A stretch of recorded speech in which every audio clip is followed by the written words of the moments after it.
I never betrayed him. I never raised my voice, never broke a single thing, never plotted anything behind his back. All I said was, I need some space to reconnect with myself. That was it. But when I returned home, the locks had been changed. My belongings were neatly set on the porch, as if I'd been erased from my own life. It hadn't always been like this. Once upon a time, I believed we were happy. Or maybe I just convinced myself we were. I met Daniel when I was 24, a calm, reliable presence after years of chaotic, rollercoaster relationships. He was steady, always answered my texts, showed up when he said he would, memorized my coffee order like it was second nature. After all the emotional storms I had weathered in past relationships, his consistency felt like safety. I mistook that stability for love. We built a life together quickly, moved in after a year, married within 3.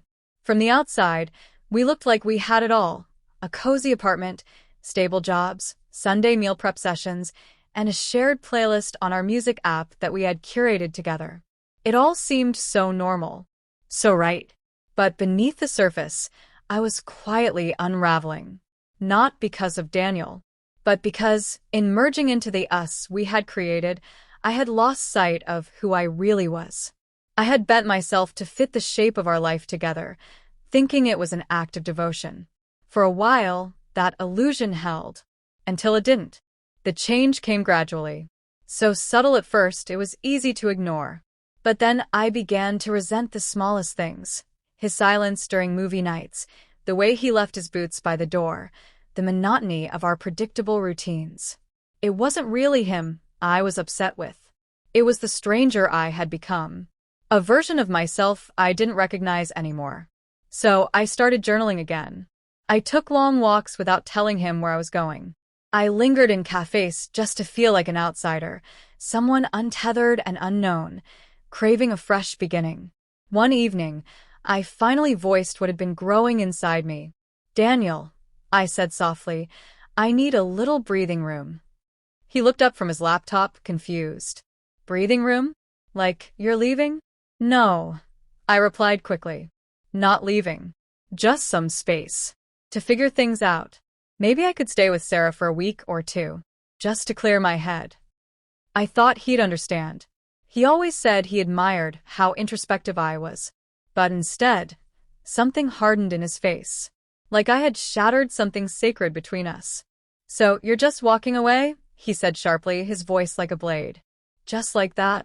I'm not abandoning you, I whispered. I'm trying to find myself. He said very little after that. Just nodded once, slowly, and turned back to his screen. A tight knot formed in my chest. I told myself it was guilt. I didn't realize it was a warning. The next morning, I packed a small bag. I promised to text him when I got to Sarah's. But I didn't make it there. Instead, I stopped at a bookstore, bought a fresh notebook and a couple of poetry collections. Then I sat in my car for nearly an hour, lost in thought. Something inside me hesitated.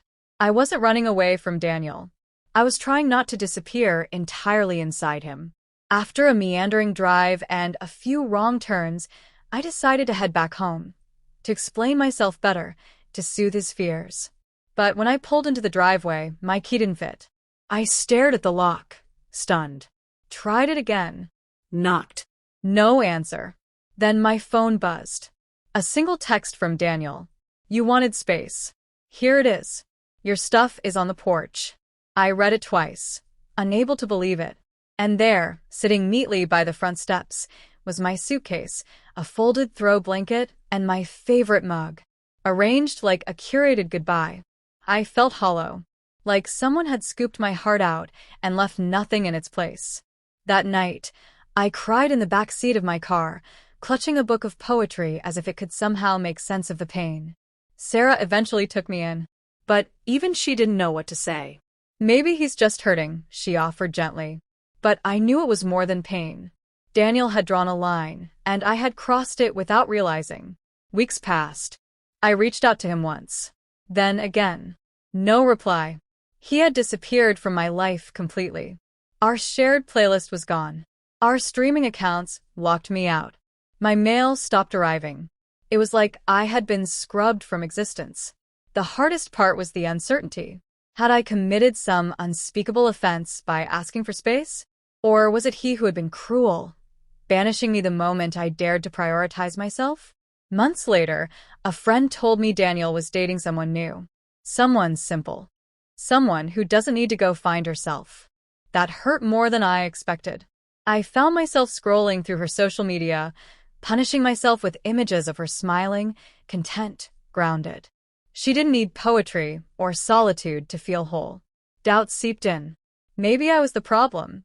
Maybe I wasn't built for stability.